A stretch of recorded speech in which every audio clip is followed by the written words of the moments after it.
You are destroying yourself slowly, quietly, convincingly. And the most dangerous part is this: you don't call it destruction. You call it love. You call it loyalty.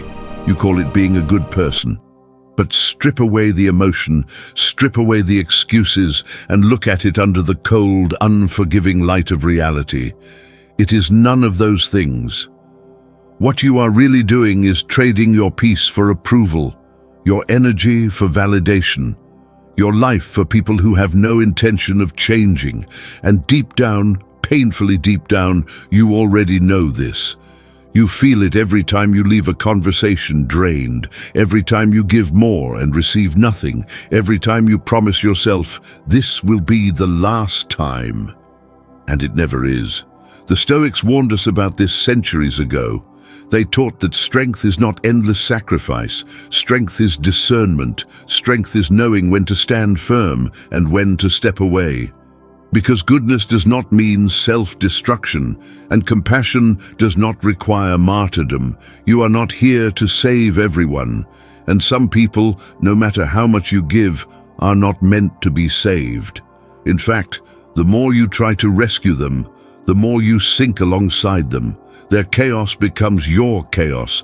Their instability becomes your burden. Their refusal to grow becomes the prison you live in. And the hardest truth of all, you are not helping them. You are enabling them. This video is not comfortable. It is not soft. And it is not meant to make you feel good. It is meant to wake you up. Because today we are exposing the 6 types of people you must stop trying to save. Not because you are cruel, but because you want to survive. If you are exhausted from giving your all to people who never change, if you are tired of being the strong one while quietly falling apart, then stay with me. This message is for you. And before we go further, if you are serious about living with purpose, discipline, and inner strength, consider subscribing. Not for motivation, for clarity, for self-respect, for growth. Now, let's begin. 1. The architect of chaos. You know this person. No matter where they go, disaster follows. Another job lost, another relationship destroyed, another crisis that somehow wasn't their fault. At first, you believe it's bad luck.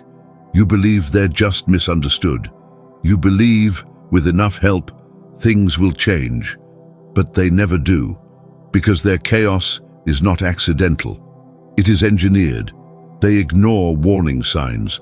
They make reckless decisions. They repeat the same mistakes with different excuses. And every time you rush in to save them, something subtle happens. The storm doesn't end. It expands. Your advice is ignored. Your money disappears. Your emotional labor becomes expected. You are no longer helping. You are stabilizing their dysfunction. They thrive in turmoil. They are addicted to drama. And unconsciously, they need you there, as the firefighter who keeps the fire alive. The Stoics were clear about this. You cannot control the choices of others. You can only control how much access they have to your life. You cannot fix someone who refuses responsibility.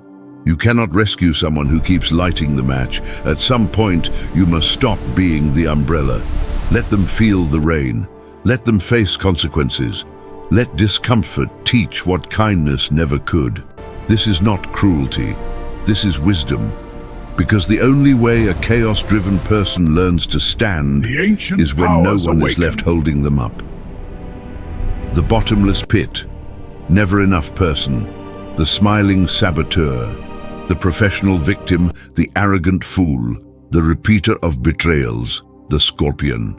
Powerful Stoic conclusion, retention-focused, perfect. Main flow break नहीं कर रहा, यहीं से part 2 continue करता हूँ.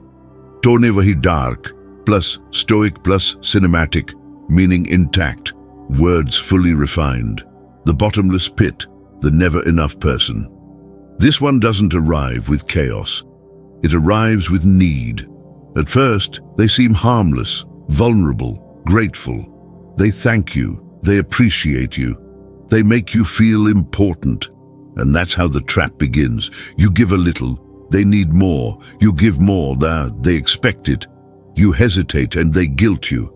Soon, helping them no longer feels like a choice. It feels like an obligation. I thought you cared. I thought we were close. I wouldn't ask if I didn't really need it. And just like that, your kindness becomes leverage. Here is the truth most people don't want to accept. Some people don't want help. They want dependence. The bottomless pit is never empty because it is not meant to be filled. It is meant to consume. No matter how much time you give, no matter how much energy you pour in, no matter how much you sacrifice, it will never be enough. Because their problem is not circumstance, it is mindset. They believe the world owes them something. They believe others exist to compensate for their lack of effort. And slowly, quietly, this is not love. This is not friendship. This is emotional extraction. And the moment you stop giving, you see their true face. Gratitude turns into resentment. Need turns into accusation. Dependence turns into anger. The Stoics warned us about this exact pattern.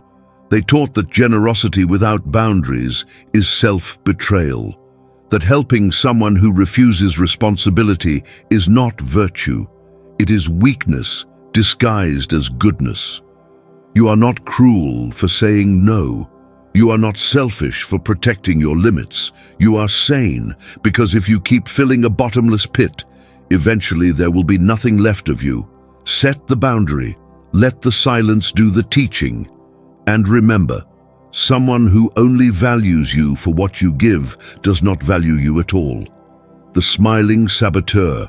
This one is dangerous because they don't look like an enemy. They smile when you succeed. They clap when you win. They say the right words, but something always feels off. There is always a but.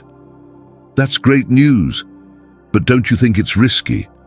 I'm happy for you, but aren't you moving too fast? I just worry about you burning out. It sounds like concern.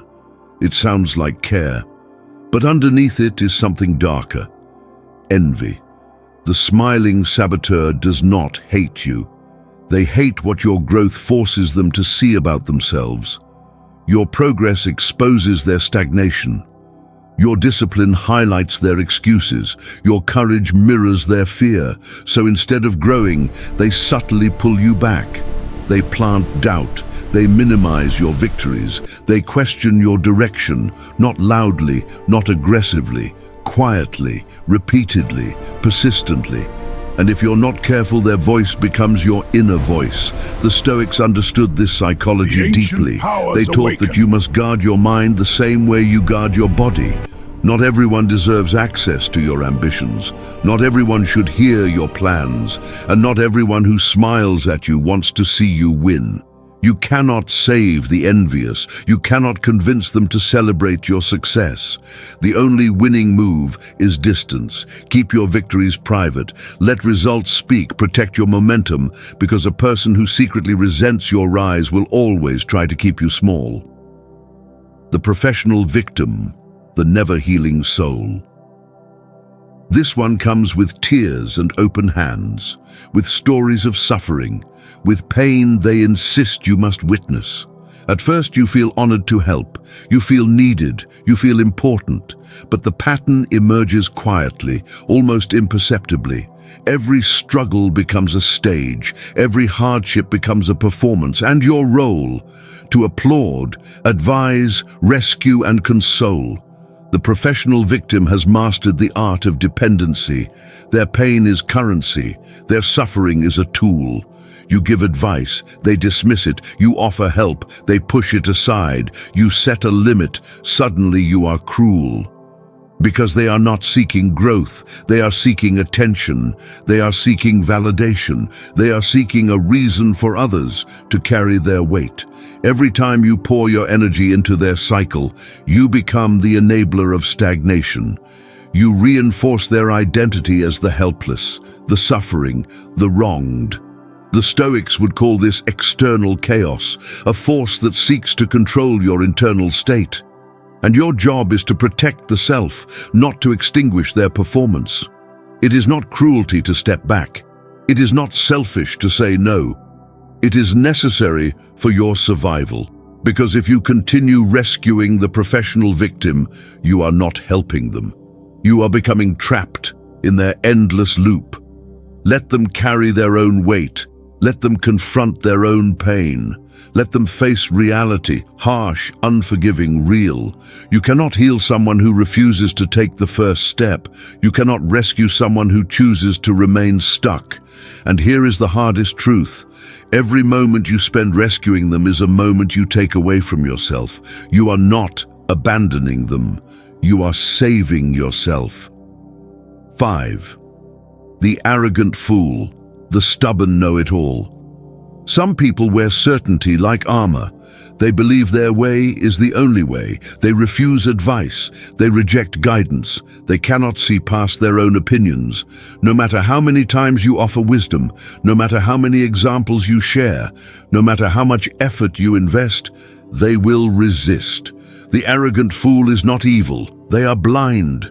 Blind to truth, blind to reality, blind to themselves.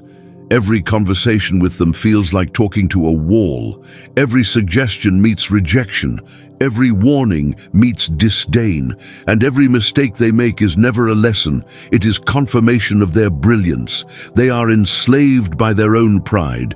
And when you try to guide them, you are pulled into the gravitational field of their ego. You waste energy. You lose patience. You question yourself. The Stoics taught that some minds cannot be opened. Some souls cannot be guided. Some people must face consequences alone.